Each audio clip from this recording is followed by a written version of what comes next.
देखिए, अभी जो कुछ मैथ का क्वेश्चन है, ये 67वीं जो बीपीएससी का एग्ज़ाम हुआ था, री एग्ज़ाम, उसमें ये क्वेश्चन पूछा गया था।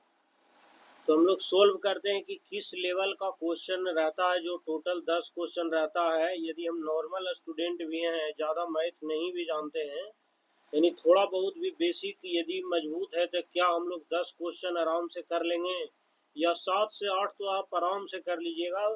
अभी देखिए, कुछ जो क्वेश्चन आए हैं, 10 क्वेश्चन मैं पिछले वाले वीडियो में सोल्व किया था। 68वीं में जो आया था मैथ का पेपर, उसको, और 67वीं में जो है, जो री एग्जाम हुआ था, उसको देखिए किस लेवल का क्वेश्चन है। सोल्व करता हूं मैं। कराए अनिल और सुमन मिलकर किसी काम को 12 दिन में कर सकते हैं। क्वेश्चन समझ रहे हैं ना, कैसा आया था। करा कि अनिल और सुमन, मान लेते हैं कि वह कितने दिनों में काम कर रहा है, तो 12 दिन में कर रहा है। दोनों मिलकर किसी काम को कितने दिन में कर रहा है, वह 12 दिन में कर रहा है, ये क्वेश्चन कह रहा है। उसके बाद कह रहा अनिल अकेला 20 दिनों में कर रहा है, तो कह रहा सुमन को अकेले यह काम कितने दिनों में किया होगा। तो ये बहुत ही आसान क्वेश्चन है। यानी मान, ये अनिल और सुमन किसी काम को कितने दिन में कर रहा है, 12 दिन में कर रहा है। और अनिल जो है अकेला उस काम को कितने दिन में कर रहा है, 20 दिन में कर रहा है। तो ये दोनों का एलसीएम निकाल लीजिए, तब 12 और 20 का एलसीएम 60 आ जाएगा। अब ये तो बहुत आसान है, 12 पचे 60, 20 या 60। अब ये दोनों को घटा, 5 में से 3 गया तो 2 काम हो गया 60 दिन में। तो एक काम कितना दिन में, 30 दिन में। यानी एक काम 30 दिन में। ये बहुत आसान था, सी नंबर का क्वेश्चन में कोई दम नहीं था। और दूसरा तरीका भी बता देता हूँ, बेसिक एकदम। करा अनिल और सुमन मिलकर 12 दिन में, ऐसे भी कर सकते हैं। अनिल और सुमन किसी काम को कितने दिन में कर रहा है, तो 20 दिन, 12 दिन में दोनों मिल के कर रहा है। अब अनिल 20 दिनों में कर रहा है। अनिल जो है अकेला कितने दिन में कर रहा है, 20 दिन में। तो करा सुमन अकेले दिन कितने दिन में करेंगे। एक तरीका ये है, देखिए, अनिल और सुमन मिल के काम 12 दिन में, अनिल अकेले 20 दिन में। तो मान लेते हैं दोनों मिलकर जो काम किया होगा, एक दिन में खत्म कर लिया होगा। चलते हैं, अब क्या करते हैं, एक्स बटा, इधर वाले को 12 ऐसे लिख देंगे, माइनस एक्स बटा 20। अकेला मतलब इसमें हमेशा 1 लेते हैं। ये दोनों का एलसीएम ले लीजिए, तो कितना आ जाएगा, 60 आ जाएगा ना एलसीएम। तो 12 पचे 60, अब 20 या 60 बराबर होगा 5 एक्स में से 3 एक्स गया था, 2 एक्स बराबर कितना हो जाएगा, 60 ना। 60 गुना 1 करिए तो 60 आ जाएगा। अब काट दीजिए, कितना, 30 बार में एक्स बराबर 30। ऐसे भी कर सकते हैं, जैसे मन हो वैसे कर लिए। कोई क्वेश्चन नहीं था, ये बहुत आसान क्वेश्चन था। ऐसा नहीं है कि इसमें बहुत ज्यादा दिमाग लगाना पड़ता। तो ये क्वेश्चन तो आप एकदम आराम से कर सकते थे।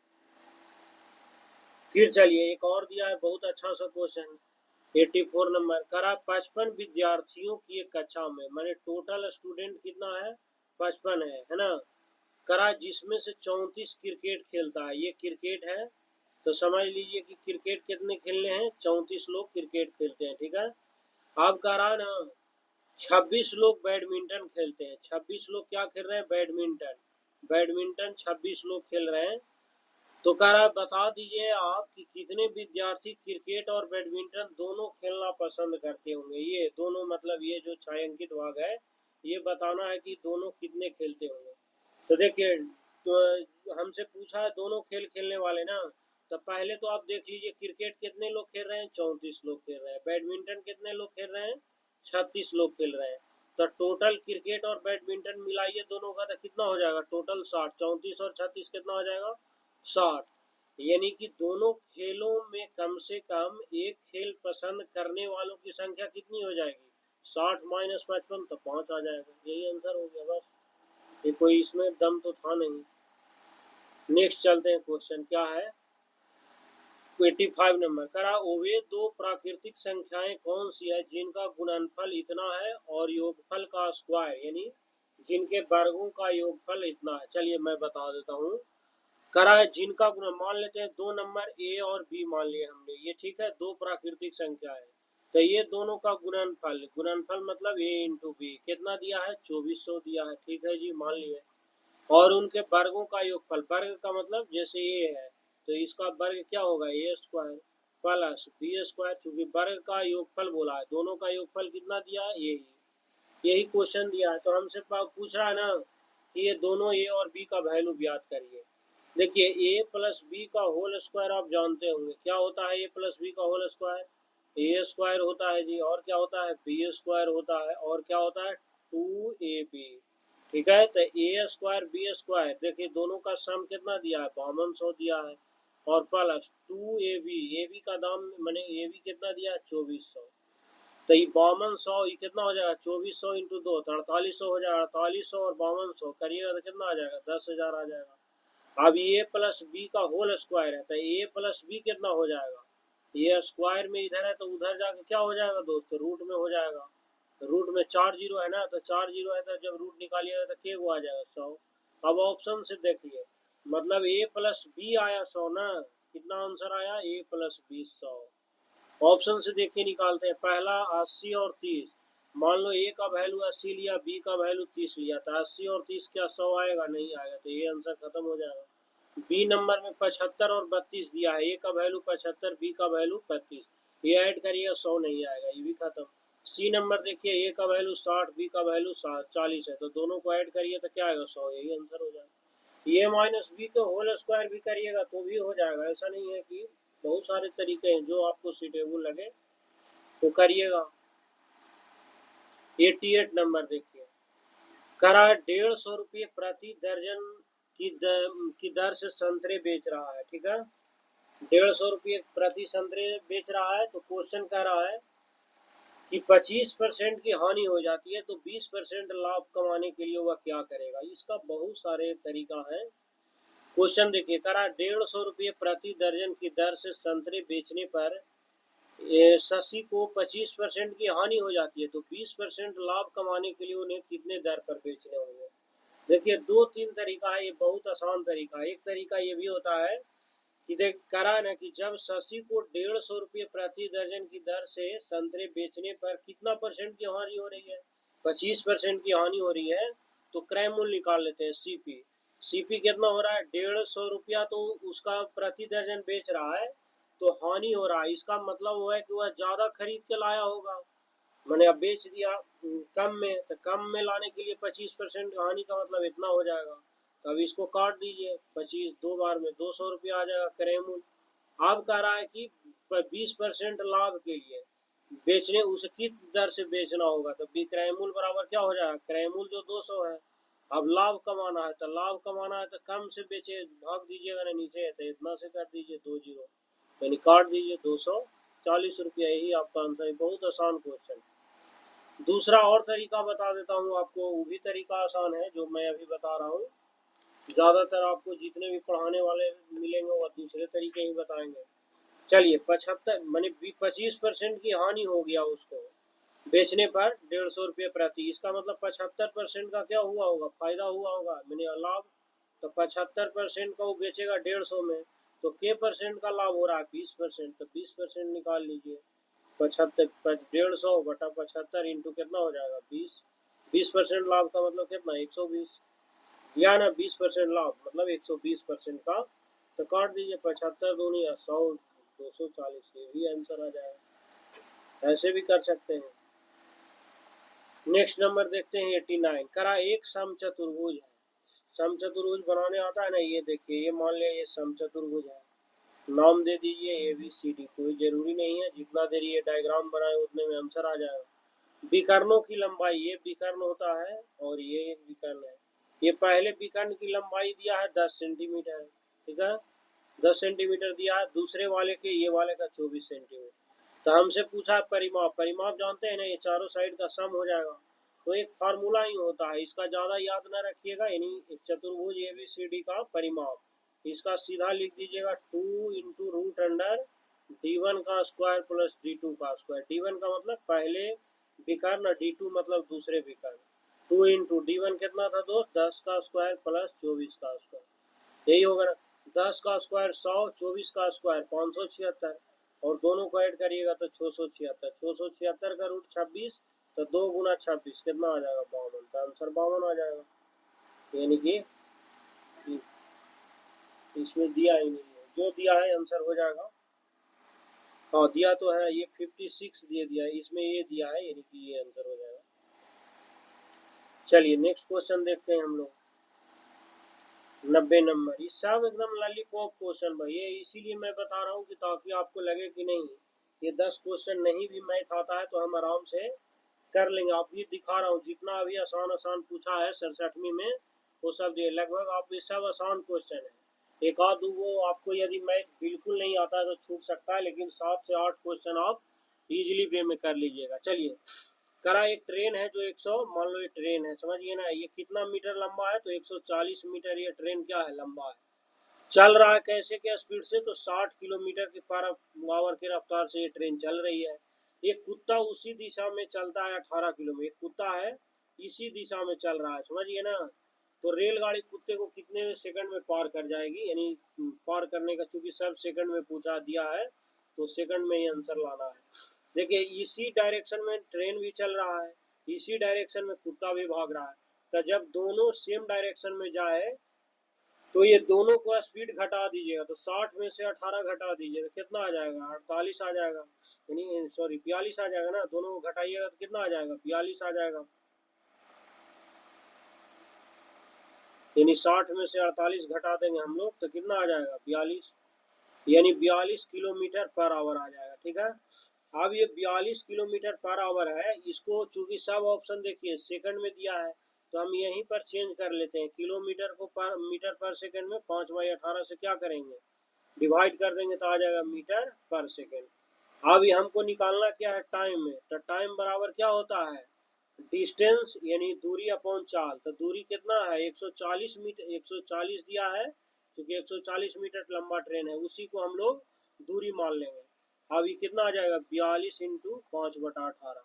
अभी क्या करेगा, 18 ऊपर चल जाएगा, भेज देता हूँ ऊपर 18, यानी 140 ऊपर 18 और 42 गुना 5। अब इसको आप क्या करिए, काट दीजिए, काटने तो आता ही होगा, काट लीजिएगा वही, देखिए आराम से काटते हैं, 3 से काट 7 से काट रहे हैं, 7 का 42 और 7 दूनी 14, 20 बार में आ जाएगा।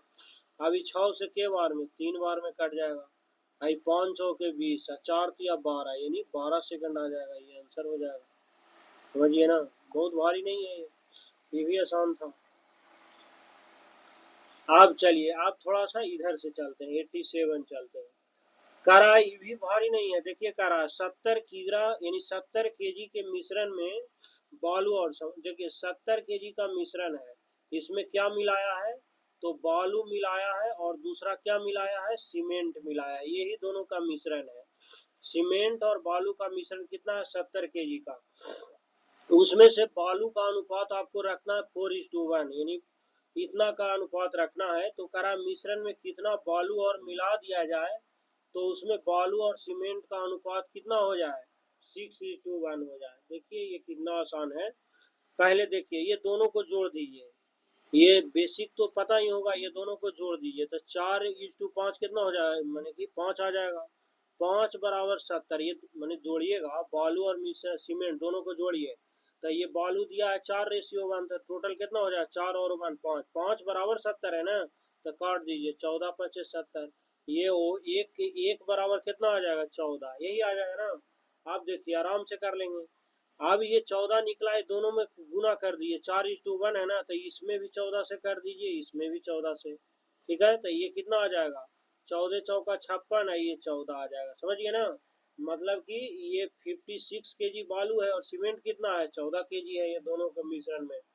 तो कह रहा है कितना, 56 केजी, कह रहा है ना कितना बालू और मिला दे, तो अभी बालू कितना है 56 केजी, तो अभी पता नहीं है, एक्स मान लेते हैं कि एक्स केजी और भी बालू मिला दिए, तो ये दोनों का रेशियो कितना दिया है, 6:1।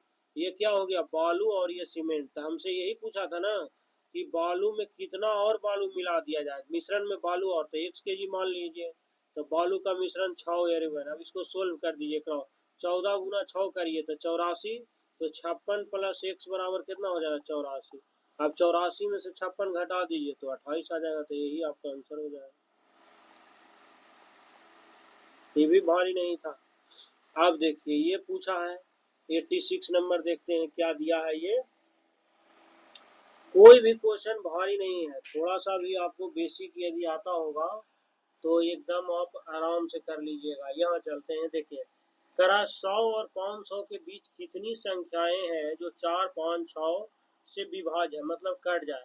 तो कुछ नहीं करना, 4, 5, 6 का एलसीएम निकालिए, तो एलसीएम कितना आ जाएगा, 60 आ जाएगा। अब ये जो बड़ा नंबर कौन है 500, इसमें से O1 आप घटा दीजिए, ठीक है, और इसको 60 एलसीएम से डिवाइड कर दीजिए, माइनस ये ब्रैकेट देता हूँ वाला, फिर ये पहला 100, 100 में से भी O1 आप घटा दीजिए, एलसीएम से डिवाइड कर दीजिए, एकदम आसान है। तो ये 499 आएगा, और 99, 499 को 60 से घटाइएगा, ये कितना आ जाएगा, 99/60। अब ऐसे इसको फ्रैक्शन में बटाइएगा तो कितना, 8 6 का 48, 480 आ जाएगा, 8 सही और 9, ये 19 कितना आ जाएगा 60, इसको लिखेगा माइनस, ये कितना हो जाएगा 60 एकम 60, और कितना 60 30 9 39 आ जाएगा बटा 100, ये आएगा।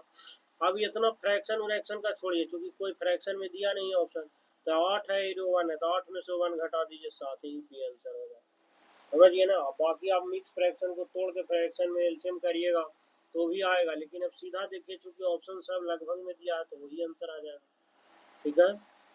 अब चलिए 82 नंबर चलते हैं, क्या दिया है घड़ी घोड़ा वाला, इसको भी देखिए करते हैं, थोड़ा लॉजिकल क्वेश्चन है, ज्यादा ये भी आसानी है, जो कोई भारी तो है नहीं।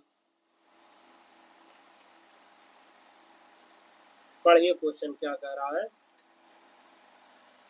क्वेश्चन ये कह रहा है कि 5 और 6 के बीच किस समय घड़ी की दोनों सुइयां एक साथ हो जाएगी। तो देखिए एक फार्मूला इसका होता है, पढ़े होंगे, यहाँ पर लिखता हूँ वो फार्मूला इस तरह के, जब 60 इंटू टी, ठीक है, माइनस 11 इंटू एम, अब बटा में 2 बराबर 0 डिग्री लिख देते हैं, ठीक है। यहाँ पर टी डिनोट्स कर रहा है टाइम का, क्या डिनोट्स कर रहा है, पहला टाइम, ठीक है, यानी पहला समय। एम यहाँ पर मिनट डिनोट्स कर रहा है, ये थीटा है मतलब 0 डिग्री, ये 0 डिग्री ये डिनोट्स करता है कि दोनों सुई परस्पर संपत्ति है, मतलब एक साथ में है, ठीक है ना। तो ये तब ये लगता है 0 डिग्री, 90 के लिए अलग होता है, वो मैं बताऊंगा, पहले ये जो है उसके देख लेते हैं। 5 और 6 के बीच किस समय की घड़ी दोनों सुइयां एक साथ होगी। अब देखिए 60 दिया है इंटू टी, टी तो आपको पता है कितना दिया है, पहला टाइम लेंगे, ठीक है, -5, यानी यहाँ पर टी और 5 और 6 है ना, तो पहला टी लेंगे यहाँ पर, यानी T1 लेंगे, -11 इंटू एम रहने देता हूँ क्योंकि वही पूछा है हमसे, मिनट।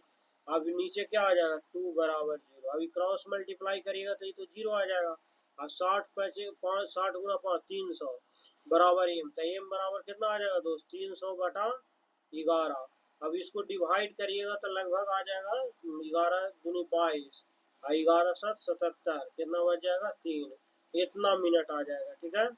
तो वही आंसर हो जाएगा, पहले वाले से लेते हैं, तो 5 बजकर, सब में 5 है, 5 बजकर कितना 27 मिनट आ जाएगा, है ना, यही आंसर हो जाएगा, 27 सही 3 बताओ, ये भी ज्यादा भारी नहीं था। 81 देखिए क्या कह रहा है, 81 क्वेश्चन पढ़िए और इसको सोल्व कर सकते हैं आप। क्वेश्चन करा एक घड़ी सुबह ठीक 6 बजे सेट की जाती है, यह घड़ी 24 घंटा में 10 मिनट आगे बढ़ता है, ठीक है भाई, 24 घंटा में होगा कितना बढ़ रहा है आगे दोस्त, 24 घंटा में 10 मिनट आगे बढ़ रहा है। फिर कह रहा है जब दूसरे दिन यह घड़ी 11 बजे पूर्वाह्न इंगित होता है तो सही समय, देखिए एक तो 6 बजे सेट किया था और 11 बजे पूछ रहा है पूर्वाह्न, तक के घंटा का गए, 6 में से 6 5 11, 5 घंटा का निकाल लीजिए, तो 10 बटा 24 इंटू 5 आ जाएगा, तो इसको काट दीजिए तो लगभग आपको कितना आ जाएगा, 50 24 48, यानी लगभग आपको 2 मिनट का आ जाएगा, डिवाइड करिए 10 गुना 5 आ जाएगा कितना, 50 को 24 से करिएगा तो आ जाएगा लगभग 2 मिनट, अप्रोक्सीमेट ले लीजिएगा लोग। अब देखिए दोनों देखिए घंटा आगे चल रहा था, 10 मिनट आगे चल रहा था और 2 मिनट ये, तो 10 + 2 यानी 12 मिनट आगे हो गया, ठीक है। तो 12 मिनट आगे करिएगा 11 बज के, यानी जब घड़ी पूर्वाह्न 11 बजे अंकित किया था, मैंने 11 बजे किया था, तब उसका सही समय क्या हो जाएगा, 10 बजकर 48 मिनट आ जाएगा। पूर्वाह्न देखिएगा, पूर्वाह्न मतलब 10 बजकर 48 मिनट, तो आंसर कौन सा हो जाएगा इसका, यही हो जाएगा 10 बज के 48 मिनट।